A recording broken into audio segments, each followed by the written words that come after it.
question 1. Question 1, strangely, is the quite a badly done question. I thought that it was simple. Okay, but I guess I'm wrong. Alright, so the question says that every Chinese New Year holiday, Xia receives guests from the Fu family, Lu family, and Shou family. Okay, the probability of each of the family visiting Xia on the first day of the holiday is 0.3, 0.7, and 0.2. We want the probability that at least one of the families will visit. Okay, at least one of the families will visit has many combinations. Okay, it's either only one family visit, two families visits, or even all families visits. Okay, so actually how you can go about calculating it in a simpler manner is to take 1 minus away the probability of no family visiting. Okay, then you will cover the opposite, right? Okay, so that was only thought of by a few of you. Alright, so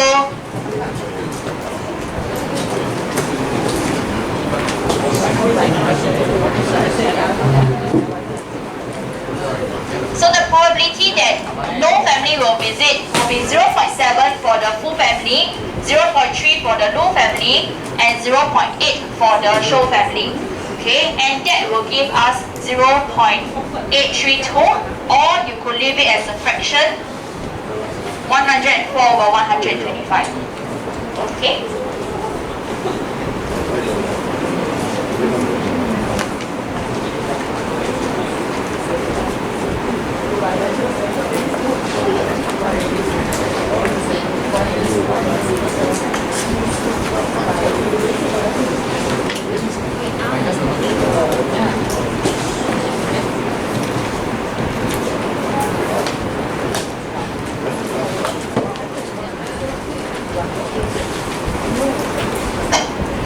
Okay, next one, question 2A.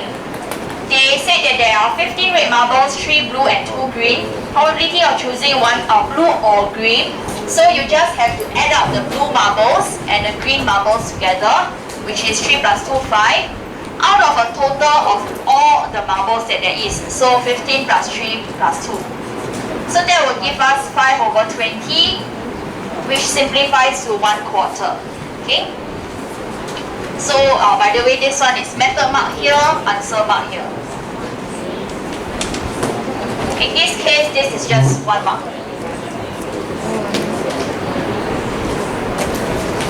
Okay. For part B, it asks how many more red marbles must be added to the bag such that the probability of choosing a red marble is 4 over 5. Right? I got a variation in terms of the presentation.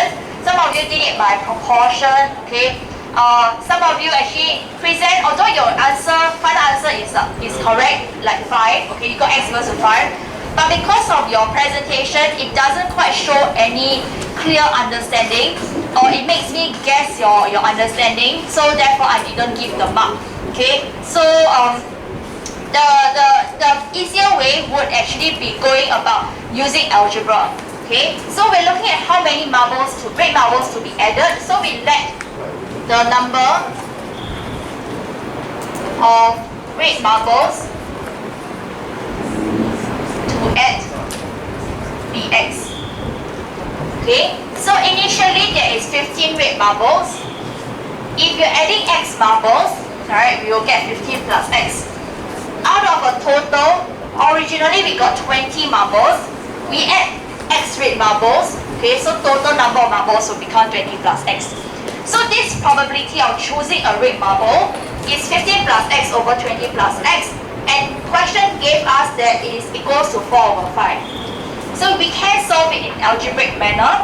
Okay, so if you did not solve it in the algebraic manner, right, okay, that method might be inefficient, especially if you encounter fractions that are actually of a bigger number in the numerator and denominator. Right? So then we solve.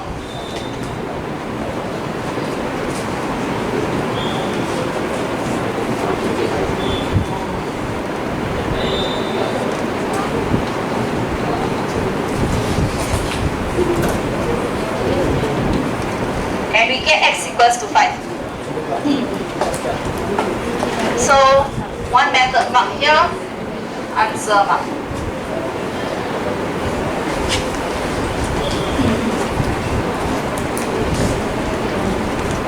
Alright.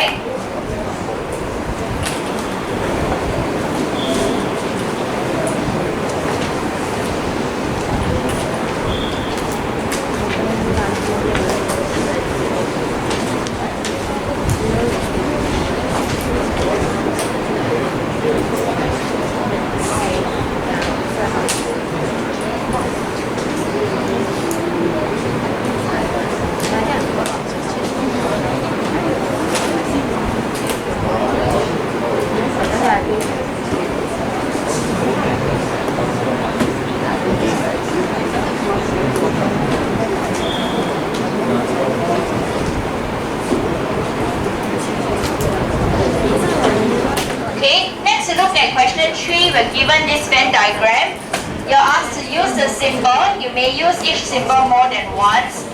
Okay, so in part A, we recognize that HM with the brackets over here represents a set, and A is a set. Okay, so HM itself over here, alright, is a part of A. Alright, so the set HM is a proper set of A. Proper subset of A. Alright. Then for part B, K is not a set where written like this. It is an element. A union B is a set. Okay, so A union B refers to A and B together, and K is within it. So K is an element of A union B. Okay, you need to recognize the notation on when is it considered a set, when is it considered an element. So these are all sets. So A union B itself is a set, and then K is an element. Then for A prime intersect B, so outside of A, intersecting with B, that refers to this part here. So this is also considered a set itself, right? And then when written this way, ABD is also a set. Okay, so we notice that ABD, they are all the elements here, alright? So these two are actually equal sets. Okay, so it's just a different way of representing, right? And in part D, H is what we see as an element. A union B bracket prime is considered a set. So we want to see whether H is an element of, alright, so A union B will be this two, prime is outside, so there is only YZ, so H is not an element of A union B prime, alright. So the notations that we had, alright, these ones that I'm circling are used to actually describe the relationship between two sets. So only when set and set, then we are limiting to these four only. Okay, so for example, part A and part C, we're using these four, alright, and in part B and part D, we're given elements here and relating it to sets. So it's either whether it's an element or not element only. Okay?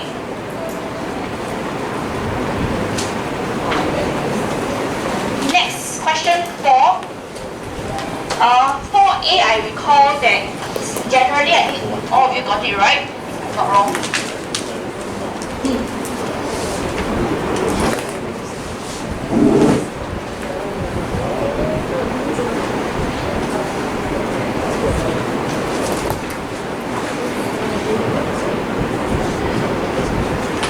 Okay, so we want to shade A intersect B prime in both part I and part 2. Okay, so A intersect B will be here, but outside of it, so we're shading everything except B.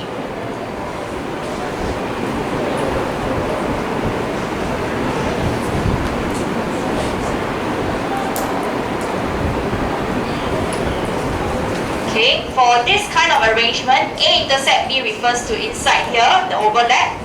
Prime would mean that it's everything outside, so we're not shading the overlap.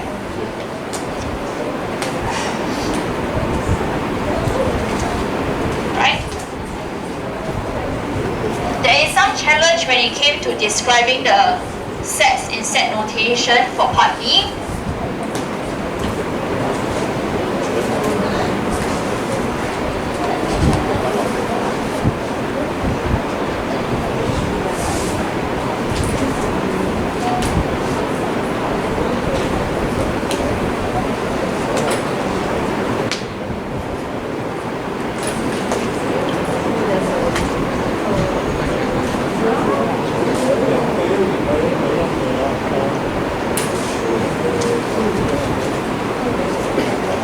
Okay, so in B part I, right, we are saying that X is shaded except for the portion where there is Y. So we can see it as X intersect Y prime. So outside of Y intersecting with X. So this is the only portion that's shaded. Or you can of course write it in the other way round. So Y intersect X that's also fine. Or I also notice that there are people who give me x outside of x union y and then complement again. So it's this one. Okay. So these ones are a little complicated, not very intuitive lah. Okay. Then for part 2, okay, we have this Venn diagram here. We are seeing that there is the intersection being shaded as well as outside of x and y being shaded. Okay, so you can see separately. Strangely, I thought I mentioned that there should not be any plus, minus, times, divide signs when talking about sets. I think I saw one person who still use plus, minus, times, divide. Okay, I'm quite sure I said it before the test, as in when I was going through. Okay, so I was a bit disappointed that person didn't hear me. So one way is to see as x intersect y union, okay, with x union y prime. Right, so that means these two sets together outside of it. So we are seeing it separates the intersection and the outside. Intersection, outside, so we union. Okay, or okay, we can also have x intersect y union with x prime intersect y. Same thing, intersection, and then this one refers to the shaded part outside. Okay? If you do not have brackets, it will mean a different thing already, because if you had written things like x intersect y union x prime intersect y, okay, by your Brodmann's rules, okay, we actually read, that means your brackets come first, then your multiplication and division, then your addition and subtraction, right? I will read this from left to right. Okay, so with the brackets, it tells me that I should be doing this first and doing this, then we do the union. Okay, so the brackets do matter. Alright? So this is not wrong, not correct.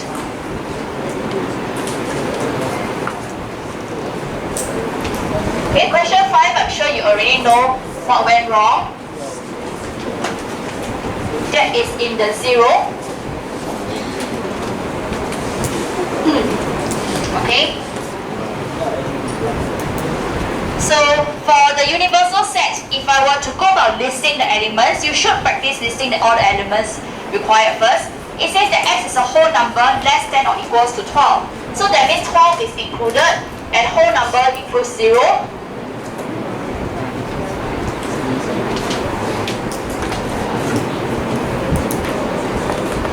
So it's from 0 all the way to 12. And then for the set A, we're looking at even number. 0 is an even number.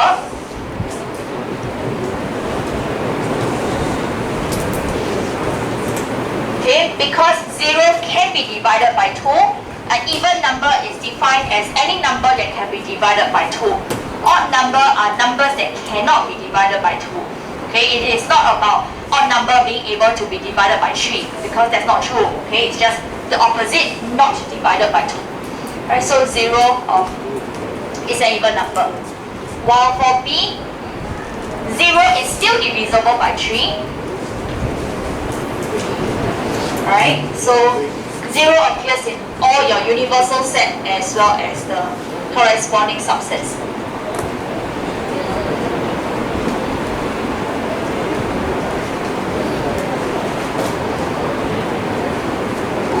Right, so your Venn diagram should, I think I got one person who labeled the Venn diagram wrongly. Instead of A and B, you use X and Y. I think one person did that. Okay, so be careful about it, because that lost the mark. That caused a loss of mark.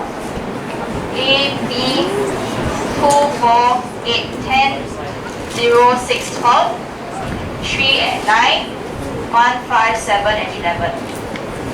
Okay, 1 mark, okay, goes to the things inside the sets itself.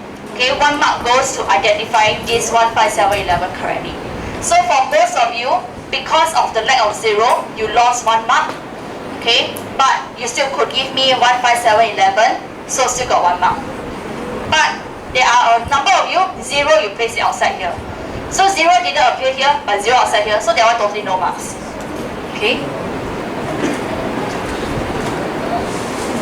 Next for B part I. With this Venn diagram, okay, A intersect B, would, A intercept B prime would actually be this part here. So 2, 4, 8, and 10. Right? Question asks to list the elements. Okay, you could list it in this manner with the curly brackets, or if you just list it as 2, 4, 8, and 10, I will accept it as well. Okay? So I did not penalize if there are no brackets. Right? But it is not about whether there's error carried forward or not. Okay, so if, for example, your 0 appeared here, and naturally your answer will be 0, 2, 4, 8, and 10, then down here no mark, this one no mark also. I must see 2, 4, 8, and 10 only, then I will give you the mark. You understand what I'm saying? Then in part 2, we want A prime union B prime. So outside of A, okay, union with outside of B. So that means that it is everything except the intersect. Okay, so we should be having 1, 2, 3, 4, 5, don't have 6, 7, 8, 9, 10, and 11, don't have 12 as well. Sorry, this is a 0. Okay, so no 0, no 6, no 12. Alright? Part C, okay, I do have a few of you who is not able to describe it in words. You gave me a set notation, you still failed to understand the meaning of describing in words, despite me already saying it before. Okay, so I learned my lesson, next time I did say 1,000 times before I go for exam. Right? Describe the set A and the set B in words. We see that in this set itself, 0, 6, and 12, they are all multiples of 6. So that's one way that you can describe multiples of 6. Just give me a point form. Okay, so your full statement could be A intercept B is the set of multiples of 6. Or you can tell me they are numbers divisible by 6. Even if you say integers divisible by 6, that is also fine. There's no need for you to repeat, okay, that it must be a whole number less than or equals to 12 and then divisible by 6. Because it is already being covered by the universal set, that it must be a number that is less than or equals to 12. Alright? So telling me that's divisible by 6, the property itself, like how you would describe A and B, alright, will be sufficient. Then I also have a number of you who actually also say that it is a set of numbers that are even and divisible by 3. Okay? Or did I read numbers that are even and divisible by 3. I will accept that as well because that is true, because that is in the intersection and you're just repeating the properties of A and B. Okay, whereby this one is even numbers, this one is divisible by 3. Alright, so you can give me the conclusion where it's even and divisible by 3. Right? That is also acceptable. Okay? Any questions? Alright, next, question 6.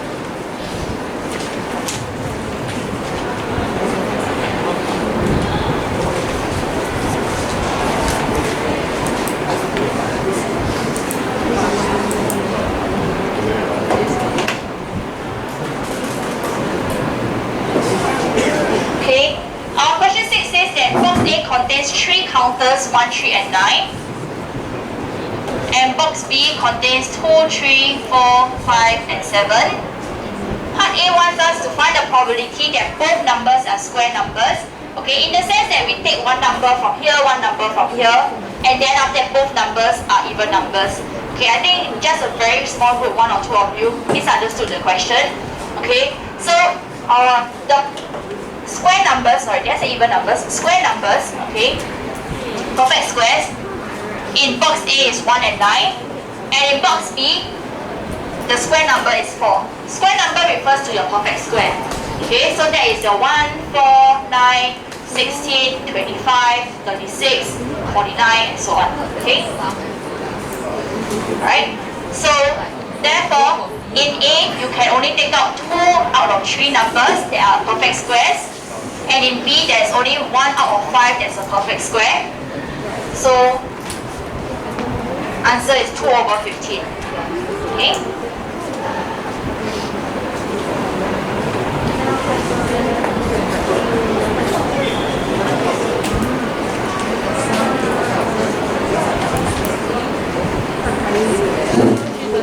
Okay, so some of you actually misunderstood, took the possibility diagram to come first before the part A. Right? So do read the question carefully. Because the sample space is different. Alright, so part B, complete the possibility diagrams below to illustrate the sum and the product of the two numbers drawn. Okay, so I think all of you got it correct.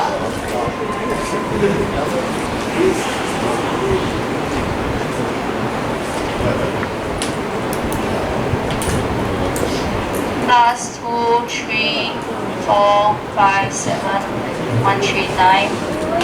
You should have a 3 here, 5, 6, 6, 13, 10, and 16. 2,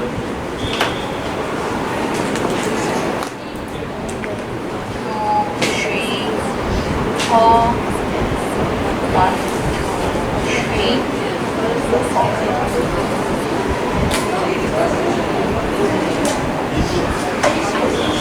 There should be a 4, 9, 15, 21.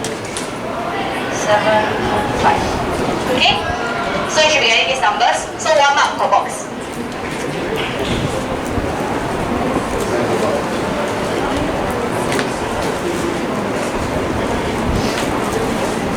Next, for part C.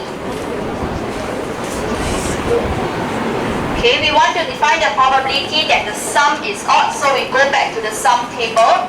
Okay, the ones that are odd will be 3, 5, 5, 7, 11, 13, and that's all. So there are 6 numbers out of 15 options here. So 6 over 15, simplify 2 over 5. If it's not simplified, okay, that means you leave your answer at 6 over 15. I would have penalized you in the cover page for simplification. Okay? For part 2, we want the product that is a composite number. Alright, so composite numbers are numbers that are not prime, but do keep in mind that 0 and 1 are special numbers. They are neither prime nor composite.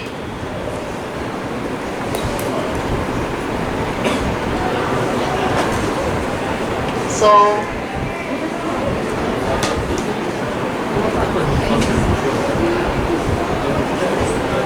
right, so therefore you could find out what are the numbers that are prime. So there are ways that you can do this. Either you go and find out all the composite numbers, or else you go and identify all the prime numbers. Then you take 1 minus that. Okay, so prime numbers will be 2, 3, 5, 7, and then don't have here, and over here don't have also. Okay, so therefore there are 4 prime numbers only. You will have 1 minus 4 over 15. You get 11 over 15 as the answer.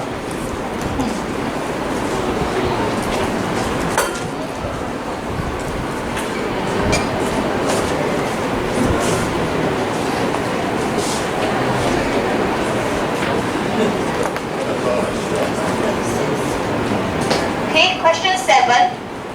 The tree diagram.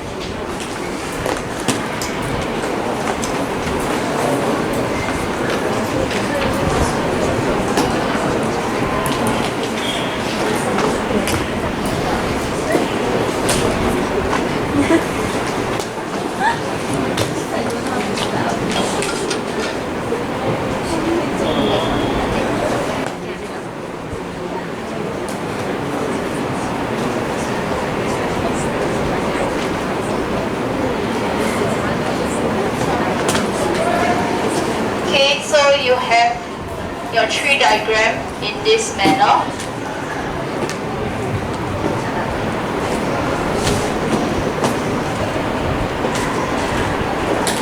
Okay, it is good if you could simplify your fraction, but I did not penalize you if you did not. Right? So part B. says that Javon plans to buy a snack that costs 30 cents. Find the probability that he is able to take out exactly 30 cents. So it is either he take out 10 and 20 cents or he take out 20 cents first then 10 cents. Okay, so the probability will be 3 over 9 times 4 over 8 plus 4 over 9 times 3 over 8. And that is 1/3. Okay, so following the tree diagram, 10 cent, 20 cent, 20 cent, 10 cent.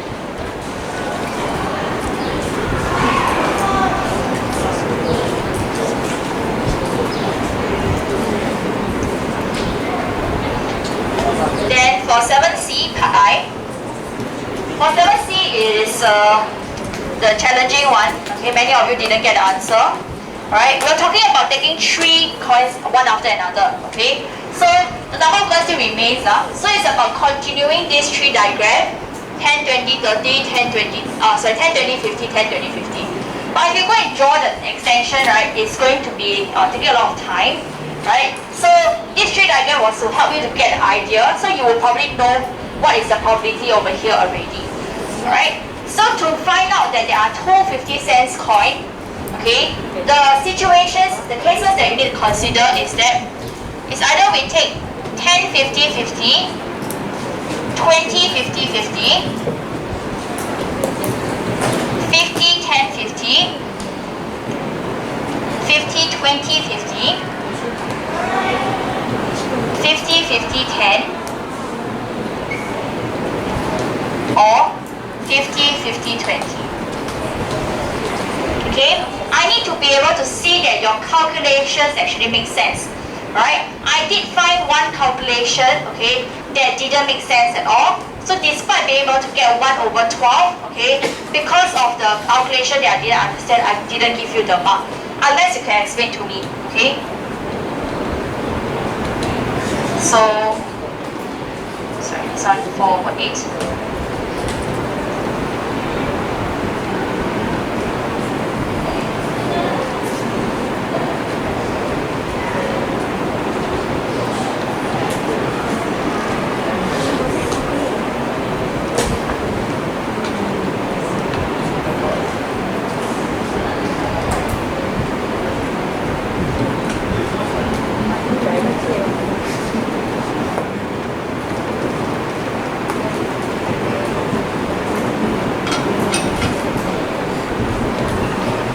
Answer 1 over 12.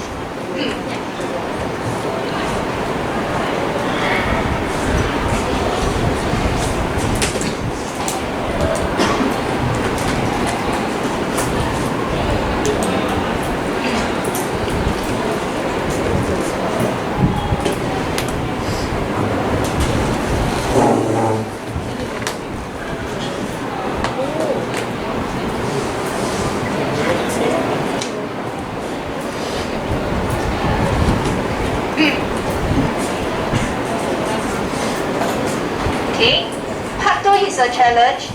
Okay, reason is because some of you think about it in a very straightforward manner. You go and try to find all the combination that gives you $1.10. If you want to go and find the combination, there is a total of 3, 6, 9, 12, 15, 16, 17, 18, 19, 20, 21, 22, 23 different cases. Okay, that is a very silly thing to do, to find 23 cases to get your 2 marks. Okay, so the expectation, the easier way is to actually do 1 minus the probability of more than $1.10. And there are only in fact 3 cases.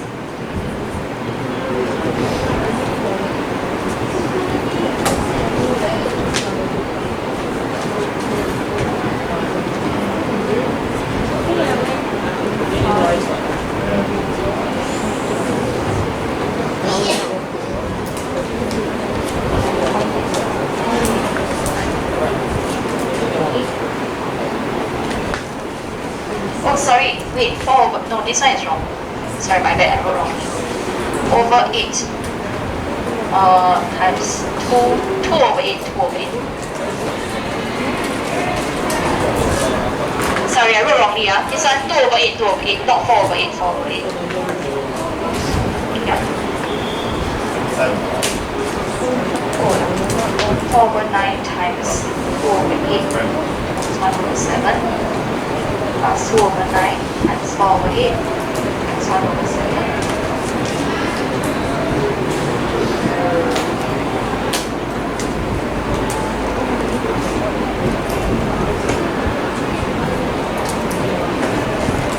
Okay, so answer 20 over 21.